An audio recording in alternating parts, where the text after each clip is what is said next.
Good morning dear students. एक बार फिर से स्वागत है आपका कुह इंटरनेशनल स्कूल की ऑनलाइन क्लासेस में। और मैं इंग्लिश टीचर प्राज्ञ शर्मा। आज आप मेरे साथ स्टडी करने वाले हैं फ्यूचर परफेक्ट टेंस। तो let's start to read future perfect tense with Pragya Sharma. सबसे पहली चीज़ आती है फ्यूचर परफेक्ट होता क्या है। तो इसके लिए अपन प्रीवियस वीडियोज़ की जो स्टडी की है उससे थोड़ी सी जानकारी प्राप्त करते हैं कि अपन ने अब तक क्या स्टडी की थी। तो अपन ने अब तक के वीडियोज़ में प्रेजेंट परफेक्ट टेंस पढ़ा और पास्ट परफेक्ट टेंस पढ़ा। तो वहाँ से अपन एक चीज़ निकालते हैं परफेक्ट। परफेक्ट होता क्या है? परफेक्ट का मतलब होता है कोई भी एक एक्शन जो पूरा हो चुका है। परफेक्ट क्या होता है? परफेक्ट मानी पूर्ण, अपने आप में पूरा। तो कोई भी एक एक्शन जो पूरा हो चुका है वह कहलाता है परफेक्ट।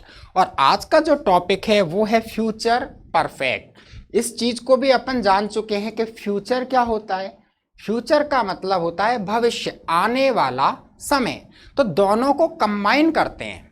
फ्यूचर परफेक्ट को आइडेंटिफाई करने के लिए अपन दोनों को कंबाइन कर देते हैं कि फ्यूचर परफेक्ट अर्थात कोई भी एक एक्शन जो आने वाले समय में भविष्य काल में पूरा हो जाएगा वो क्या कहलाएगा? वो कहलाएगा फ्यूचर परफेक्ट। क्लियर है?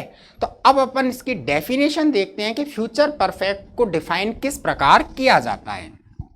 तो देखिए, फ्यूचर परफेक्ट को जब अपन डिफाइन करते हैं तो अपन बोलते हैं the future perfect is used, कि फ्यूचर परफेक्ट टेंस का प्रयोग किया जाता है टू रेफर, दर्शाने के लिए, टू एन एक्शन, किसी ऐसी क्रिया को दैट विल बी कंप्लीटेड, जो पूरी हो जाएगी, सम टाइम, किसी समय पर, इन द फ्यूचर, भविष्य काल में, before another action takes place, जब कोई दूसरा काम या दूसरी क्रिया स्थान ग्रहण करेगी। कहने का मतलब कि फ्यूचर परफेक्ट टेंस उन क्रियाओं को दर्शाने के लिए प्रयोग में लाया जाता है जो भविष्य काल में किसी एक दिए गए समय तक पूरी हो जाएंगी।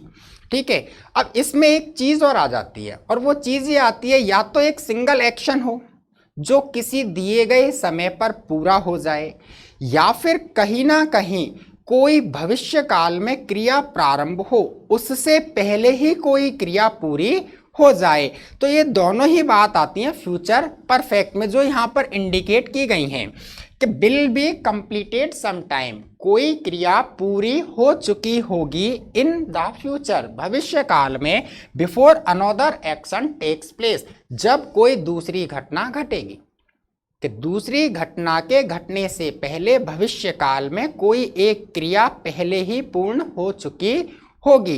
तो वो जो क्रिया होगी वह कहलाएगी फ्यूचर परफेक्ट। क्लियर है? तो ये हुआ फ्यूचर परफेक्ट को डिफाइन करना। ये अपन ने डेफिनेशन डिस्क्राइब की कि फ्यूचर परफेक्ट क्या है। क्लियर है? अब आगे अपन चलते हैं तो अपन फ्यूचर परफेक्ट को बाय एग्जाम्पल समझने की कोशिश करते हैं कि फ्यूचर परफेक्ट एक्चुअली में किस प्रकार से नियत समय पर क्रिया के पूर्ण होने के भाव को दर्शाता है, या फिर किस प्रकार से एक क्रिया के प्रारंभ होने से पहले दूसरी क्रिया जो है उसके पूर्ण होने के भाव को दर्शाता है। तो देखिए, अपने पास सबसे पहला जो एग्जाम्पल है वो ये है। देखिए, क्वेश्चन है what will your life be like in 2025, कि 2025 में what will your life be like, आपका जीवन कैसा होगा, अर्थात 2025 में आपकी जिंदगी क्या होगी।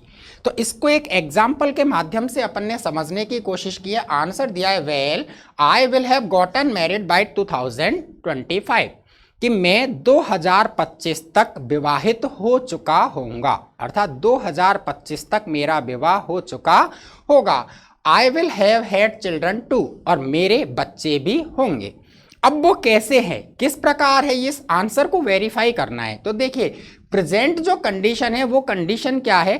प्रेजेंट में एक कंडीशन है कि आप क्या हो? स्टूडेंट हो। क्या हो? आप स्टूडेंट हो। 2020 में आपकी शादी हो जाती है, आपकी जो कंडीशन है, जो आपकी सिचुएशन है, आपका जो स्टेटस है वो क्या है, आप एक विद्यार्थी हो। 2020 जो है उस 2020 ईयर में आपने शादी कर ली, आपका विवाह हो गया, 2022 में आपके बच्चे हो गए। क्लियर है?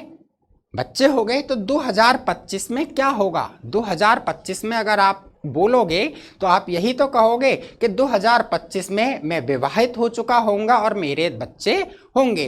तो 2025 में जिंदगी क्या होगी, उसका आंसर निकला फ्यूचर परफेक्ट में, आई will have gotten married bye 2025, कि 2025 तक मेरी विवाह हो चुका होगा और आई विल हैव हैड चिल्ड्रन, मेरे पास बच्चे होंगे, अर्थात मेरे बच्चे भी हो चुके होंगे। क्लियर है? आ गई बात समझ में?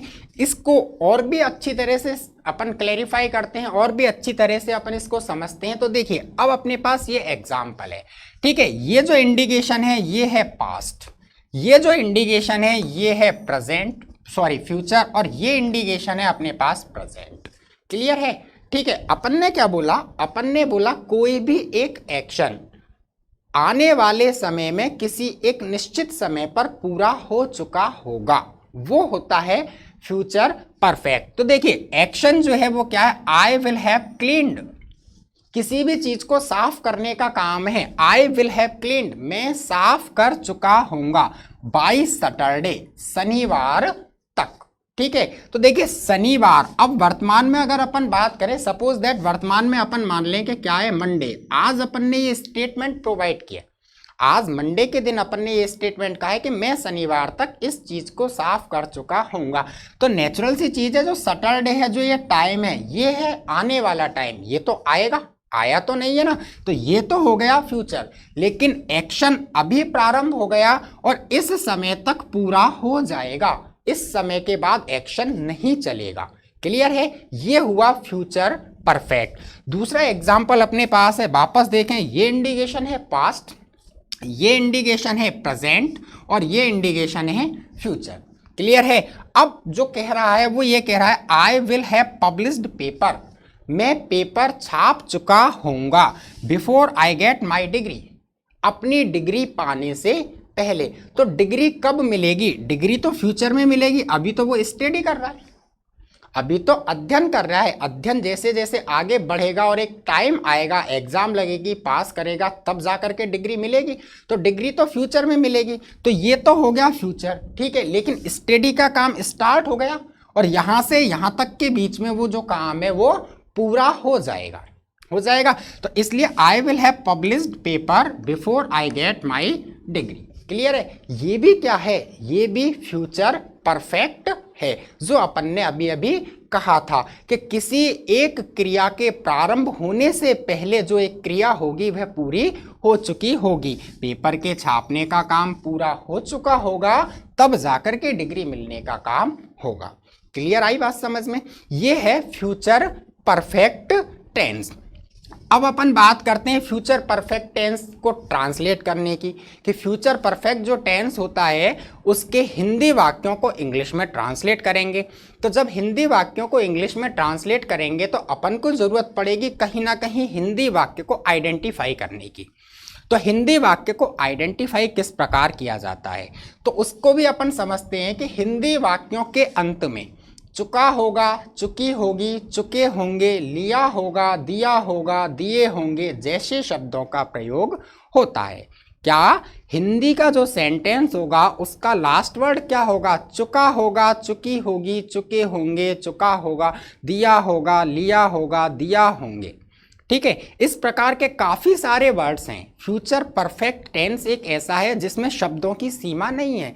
इनसे सिमिलर, इनसे रिलेटेड और भी वर्ड्स हैं जिनका यूज फ्यूचर परफेक्ट टेंस के लास्ट में हो सकता है। क्लियर है? एवं कार्य के किसी एक समय पर पूरा होने की जानकारी मिलती है, जो अभी अभी अपन ने डिस्क्राइब किया कि कार्य किसी एक निश्चित समय पर पूरा हो जाता है, इसकी जानकारी अपन को मिल जाती है। तो हिंदी वाक्य को किस प्रकार से आइडेंटिफाई करेंगे, यदि सेंटेंस का लास्ट वर्ड चुका होगा, क्या, वापस से रिपीट करता हूं, देखिए क्या होगा, सेंटेंस का लास्ट वर्ड चुका होगा, चुकी होगी, चुके होंगे, लिया होगा, दिया होगा, दिए होंगे। अगर इस प्रकार का कोई भी वर्ड लास्ट में आता है तो वह सेंटेंस जो है वो कौन से टेंस को बिलोंग करेगा? वो बिलोंग करेगा फ्यूचर परफेक्ट टेंस को। ये तो आइडेंटिफाई कर लिया। अब ट्रांसलेशन करेंगे तो ट्रांसलेशन करने के लिए अपन को इंग्लिश में भी कुछ ना कुछ चाहिए, डेफिनेट सी बात है। हिंदी में तो अपन बहुत इंटेलिजेंट है, आसानी से पहचान लेते हैं, लेकिन अब बात आती है इंग्लिश ट्रांसलेशन की। तो इंग्लिश ट्रांसलेशन के लिए किस चीज़ की ज़रूरत पड़ेगी? तो देखिए, जब इंग्लिश ट्रांसलेशन करेंगे अपन तो इंग्लिश ट्रांसलेशन के लिए अपन को कुछ चीज़ों की ज़रूरत पड़ेगी जिनको अपन यहाँ समझने की कोशिश करते हैं। कि देखिए, जैसे फ्यूचर परफेक्ट का सेंटेंस आया, राम जा चुका होगा। क्यों? क्योंकि देखिए, चुका और होगा ये हुआ फ्यूचर परफेक्ट। वे खेलने जा चुके होंगे, ये चुके और होंगे, ये भी फ्यूचर परफेक्ट। सीता पढ़ने जा चुकी होगी, ये भी फ्यूचर परफेक्ट, चुकी होगी। उसी प्रकार राम ने खाना खा लिया होगा, तो ये लिया होगा, ये भी फ्यूचर परफेक्ट हुआ। सीता ने पेड़ों में पानी डाल दिया होगा, तो ये दिया होगा। क्या हो गया? ये फ्यूचर परफेक्ट। इनको जब अपन ट्रांसलेट करेंगे इंग्लिश में, तो अपन बात कर रहे थे कि इंग्लिश में किसी ना किसी चीज़ की ज़रूरत पड़ेगी। वो ज़रूरत किसकी होगी? तो उस ज़रूरत को अपन देखते हैं कि जब फ्यूचर परफेक्ट के हिंदी वाक्यों को इंग्लिश में ट्रांसलेट किया जाता है तो अपन को आवश्यकता पड़ती है एक्सुलरी वर्ब की, जिसे अपन बोलते हैं हेल्पिंग वर्ब। क्या? एक्सुलरी वर्ब या हेल्पिंग वर्ब। तो फ्यूचर परफेक्ट टेंस में एक्सुलरी वर्ब के रूप में यूज करते हैं अपन shall, will, have plus verb third का। किसका यूज करते हैं? Shall, will plus have plus verb के थर्ड फॉर्म का। अब इस चीज को मैंने काफी बार डिस्क्राइब किया है कि शैल का यूज कब करना है और विल का यूज कब करना है। ठीक है, तो ये तो आपको आता ही होगा। फिर भी अपन कहते हैं कि यदि वाक्य का सब्जेक्ट आई और वी में से कोई एक है तो अपन को यूज करना है शैल का, और यदि वाक्य का subject he, she, it, they and others अर्थात कोई भी अन्य संज्ञा या सर्वनाम है तो अपन को यूज करना है विल का। क्लियर है कि जब इंग्लिश ट्रांसलेशन करेंगे तो फ्यूचर परफेक्ट टेंस में एक्सुलरी वर्ब क्या लगाएंगे? एक्सुलरी वर्ब लगाएंगे शैल, विल, हैव प्लस वर्ब की थर्ड फॉर्म। शैल आई और वी के साथ, विल ही, शी, इट, दे, इसके अलावा कोई अन्य संज्ञा या सर्वनाम आता है तो क्या यूज होगा? विल। क्लियर हो गई ये वाली बात। तो अब अपन ट्रांसलेशन की ओर चलते हैं। ट्रांसलेशन में अफर्मेटिव, नेगेटिव, इंटेरोगेटिव, इंटेरोगेटिव और नेगेटिव। वेरी इजी है, ज़्यादा प्रॉब्लम नहीं है। तो देखिए, जब ट्रांसलेशन की बात करते हैं तो सबसे पहला सेक्शन आता है अफर्मेटिव सेंटेंस। ठीक है, तो अफर्मेटिव सेंटेंस को बनाने का जो फॉर्मूला है वो तो अब अपन को पूरी तरह से रट गया होगा। सबसे पहले सब्जेक्ट लिखो, टेंस की एक्सुलरी वर्ब लिखो, मेन वर्ब जिस फॉर्म में आनी है वो लिखें और ऑब्जेक्ट लिख दें, उसके बाद अदर वर्ड्स लिख दें। तो देखिए, अफर्मेटिव में सबसे पहले लिखा जाएगा सब्जेक्ट, सब्जेक्ट के बाद एक्सुलरी वर्ब शैल, विल में से कोई एक, उसके बाद हैव और हैव के बाद वर्ब की थर्ड फॉर्म यूज होती है तो verb third plus object. Clear? First sentence देखते हैं, मैं मंगलवार तक यह काम समाप्त कर चुकूंगा, अर्थात मैं मंगलवार तक यह काम पूरा कर लूंगा। ये अपनी लैंग्वेज में है। ठीक है, हो सकता है ना आसानी से। तो देखिए, ये चुका होगा, चुकी होगी, चुके होंगे आ गया, मतलब future perfect. Clear? Future perfect में सबसे पहले सब्जेक्ट, सब्जेक्ट क्या है? मैं, मतलब आई, आई के अकॉर्डिंग शैल, विल में से क्या यूज होगा? शैल। क्लियर? फिर हैव प्लस वर्ब थर्ड, ये हुआ हैव, वर्ब की थर्ड फॉर्म। वर्ब क्या है? काम पूरा करना। काम पूरा करने को क्या कहते हैं? कंप्लीट या फिर फिनिश। क्या बोलते हैं? कंप्लीट या फिनिश। तो वर्ब थर्ड क्या हो जाएगी? या तो होगी कंप्लीटेड या होगी फिनिश्ड। तो अपन ने यूज किया फिनिश्ड। ठीक, क्या पूरा कर लेगा? यह काम, यह काम, दिस वर्क। क्लियर है? अब क्या बचा? मंगलवार तक, तो मंगलवार तक के लिए बाई ट्यूसडे। सेंटेंस कंप्लीट हुआ, I shall have finished this work by Tuesday. Clear?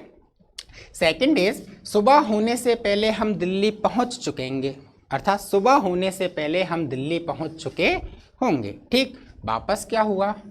चुके होंगे। ठीक है, अगर यही है तो सबसे पहले सब्जेक्ट लिखें, सब्जेक्ट हमको वी के अकॉर्डिंग क्या यूज होगा शैल विल में से शैल के बाद हैव प्लस वर्ब थर्ड, ये हुआ हैव, और वर्ब की थर्ड फॉर्म क्या काम हो जाएगा हमारे द्वारा पहुंचने का, पहुंचने को कहते हैं रीच, वर्ब की थर्ड फॉर्म में हुआ रीच्ड। कहाँ पहुंच चुके होंगे, दिल्ली, तो ये दिल्ली।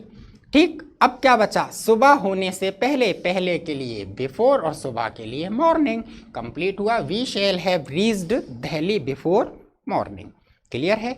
इसके बाद अगला देखते हैं, अगला है हम 10 बजे तक आगरा पहुंच चुकेंगे। ठीक, उसी प्रकार है 10 बजने से पहले हम स्कूल पहुंच जाएंगे। ठीक है, मतलब 10 बजेंगे उससे पहले स्कूल पहुंचने का काम पूरा हो जाएगा। तो अपन इसको ट्रांसलेट करते हैं। देखिए 10 बजने से पहले हम स्कूल पहुंच चुकेंगे या जाएंगे। सब्जेक्ट क्या है, हमको लिखा वी के साथ यूज हुआ शैल के बाद हैव प्लस वर्ब थर्ड लगानी है, ये हुआ हैव, और वर्ब क्या है पहुंचना, पहुंचने को रीच, थर्ड फॉर्म में हो गया रीच्ड। स्कूल पहले के लिए बिफोर, और time period 10 o'clock। We shall have reached school before 10 o'clock, हम 10 बजे से पहले स्कूल पहुंच जाएंगे। क्लियर है ना। ये है अफर्मेटिव सेंटेंस। अब बात करते हैं इसी टेंस के नेगेटिव सेक्शन की, कि अगर सेंटेंस नेगेटिव हो तो क्या करना है। तो अपन बखूबी जानते हैं जब सेंटेंस नेगेटिव होता है तो क्या करते हैं, नॉट लगाते हैं। नॉट की पोजीशन कौन सी होती है, थर्ड नंबर की।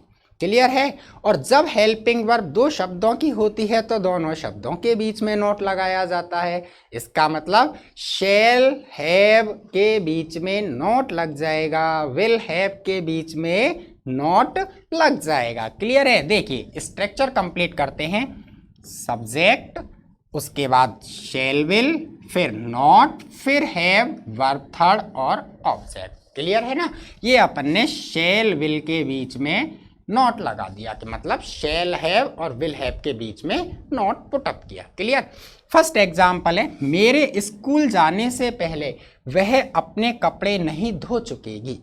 अर्थात मेरे विद्यालय जाने से पहले वह कपड़े नहीं धो पाएगी, कपड़े धोने का काम पूरा नहीं कर चुकेगी, मैं स्कूल चला जाऊंगा।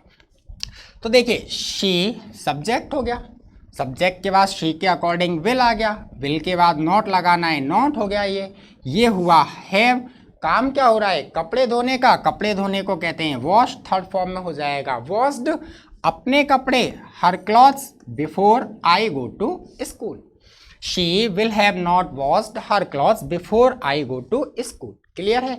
अब यहाँ एक चीज आती है कि जब 2 एक्शन वाला फ्यूचर परफेक्ट टेंस आ जाता है, ठीक है ना, तो उसमें एक एक्शन तो फ्यूचर परफेक्ट अर्थात शैल है, विल है प्लस वर्ब थर्ड से कंप्लीट होता है, और दूसरा एक्शन जो होता है वो प्रेजेंट इंडेफिनिट से कंप्लीट होता है। प्रेजेंट इंडेफिनिट का मतलब वर्ब फर्स्ट एस या es, do not, does not plus verb first, इससे कंप्लीट होता है। तो देखिए सेकंड जो एक्शन है वो है आई गो टू स्कूल, मेरा स्कूल का जाना, तो अपन ने ये गो लगाया, इसका मतलब क्या है, प्रेजेंट इंडेफिनिट। क्लियर है। सेकंड एग्जांपल है, वे रात 10 बजे नहीं सोए होंगे, अर्थात वे रात 10 बजे तक नहीं सोए होंगे। वे के लिए दे के बाद शैल विल में से कोई एक, तो दे के अकॉर्डिंग विल, शैल विल के बाद नेगेटिव है तो नॉट, उसके बाद हैव प्लस वर्ब थर्ड, ये हुआ हैव। अब वर्ब क्या है, सोना, सोने को क्या कहते हैं, स्लीप, थर्ड फॉर्म में होता है slept. They will not have slept 11 बजे तक, 10 बजे तक, जो भी टाइम है तो उसको इंडिकेट करें एट 11 PM। अब यहाँ एट लगाया, क्यों लगाया, क्योंकि 11 PM जो क्या है, ये क्लॉक टाइम है। क्या है, क्लॉक टाइम। घड़ी के समय से पहले अपन किसका यूज करते हैं, अपन यूज करते हैं एट का। क्लियर है। अगला सेंटेंस है, अगले रविवार तक तुम इस काम को नहीं कर चुके होंगे, अर्थात अगले रविवार तक यह काम आपके द्वारा पूरा नहीं हो पाएगा। क्लियर है। तो देखिए सब्जेक्ट निकलेगा, काम कौन कर रहा है, आपको क्या बोला है इसने, तुम, ये सब्जेक्ट निकाला यू के अकॉर्डिंग हो जाएगा विल, नेगेटिव में नॉट, उसके बाद हैव प्लस वर्ब थर्ड, तो ये हो गया हैव, काम पूरा करना, फिनिश, थर्ड फॉर्म में हुआ finished the work by next Sunday. Clear है। अगले रविवार तक तुम इस काम को नहीं कर चुके होंगे। इस प्रकार से नेगेटिव सेक्शन कंप्लीट हुआ। तीसरे सेक्शन की ओर चलें, जो होता है अपना इंटेरोगेटिव। अब इंटेरोगेटिव की बात करते हैं तो वापस एक चीज़ पहले से ही अपने दिमाग में आ जाती है कि इंटेरोगेटिव दो प्रकार के होंगे। या तो ऐसा वाक्य होगा जिसमें हिंदी का पहला वर्ड क्या होगा, या फिर सेंटेंस ऐसा होगा जिसमें सब्जेक्ट के बाद कोई क्वेश्चन वर्ड आया होगा। क्लियर है ना? तो जब हिंदी का पहला वर्ड क्या होगा तो उस वाक्य को इंग्लिश में ट्रांसलेशन करने के लिए एक्जुअली वर्ब से स्टार्ट करेंगे, और यदि सब्जेक्ट के बाद कोई WH वर्ड आया होगा तो उस वाक्य को इंग्लिश में ट्रांसलेट करने के लिए उसी WH वर्ड की इंग्लिश को लिखते हुए अपन वाक्य को ट्रांसलेट करेंगे। क्लियर? तो स्ट्रक्चर बनाते हैं। स्ट्रक्चर बनाएंगे तो देखिए, एक्जुलरी वर्ब लिखेंगे सबसे पहले शैल विल, उसके बाद सब्जेक्ट लिखेंगे, सब्जेक्ट के बाद हैव के बाद वर्ब थर्ड, फिर ऑब्जेक्ट और क्वेश्चन मार्क। यदि WH वर्ड आ जाता है तो अपन यहाँ क्या कर देंगे, WH word plus shell will कर देंगे। यही होगा। क्लियर है? देखिए, फर्स्ट सेंटेंस है, क्या ये लड़कियां शाम तक इस कमरे की सफाई कर लेंगी। मतलब क्या लड़कियां शाम तक कमरे की सफाई कर चुकी होंगी। फर्स्ट वर्ड क्या, मतलब सेंटेंस चालू होगा शैल या विल में से किसी एक से। ठीक, सब्जेक्ट है लड़कियां, लड़कियां गर्ल्स, मतलब एनी अदर नाउन या प्रोनाउन, यही है ना। आईवी को छोड़ करके कोई अन्य संज्ञा या सर्वनाम, उसके साथ क्या यूज करते हैं, विल। तो ये यूज किया अपन ने, विल सब्जेक्ट है, ये लड़कियां दीज गर्ल्स। ठीक, उसके बाद हैव, ये हैव वर्ब की थर्ड फॉर्म, वर्ब क्या है, सफाई करना। सफाई करने को अपन बोलते हैं क्लीन, थर्ड फॉर्म में हो जाएगा क्लीन्ड।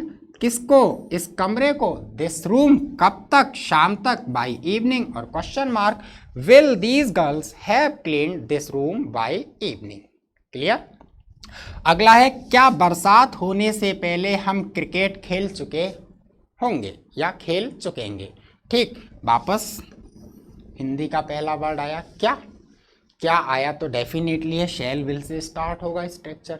जब शैल विल से स्टार्ट होगा तो होने से पहले हम, ये हम मतलब शैल का यूज, तो यूज किया अपन ने शैल, सब्जेक्ट लिखा वी के बाद हैव, उसके बाद वर्ब थर्ड हो गई प्लेड, प्लेड के बाद the cricket before it rains. Clear है? एक एक्शन था क्रिकेट खेलना, दूसरा एक्शन था बारिश का होना। तो दूसरे एक्शन को किससे कंप्लीट किया, रेन्स, वर्ब फर्स्ट एस या ES, मतलब प्रेजेंट इंडेफिनिट। ठीक है, अगला है, क्या मास्टर जी के आने से पहले हम क्रिकेट खेल चुके होंगे। वापस क्या आया, क्या। ठीक, तो शैल का यूज कर दिया, हम क्रिकेट खेल चुके होंगे, हम मतलब वी, तो ये हो गया वी के साथ हैव आ गया। क्यों, क्योंकि सब्जेक्ट के पहले अपन ने हेल्पिंग वर्ब लगा दी शैल, तो बन गया शैल वी हैव। काम क्या होगा, क्रिकेट खेलने का, खेलने को बोलते हैं प्लेड, और क्रिकेट को बोलेंगे क्रिकेट, द क्रिकेट। अब अध्यापक के आने से पहले, पहले के लिए यूज करें बिफोर, और अध्यापक का आना, ये टेंस बनेगा प्रेजेंट इंडेफिनिट, तो ये हो जाएगा द टीचर कम्स। क्लियर है? Shall we have played the cricket before the teacher comes. Clear हुई बात? इस प्रकार से इंटेरोगेटिव सेक्शन को कंप्लीट कर देते हैं।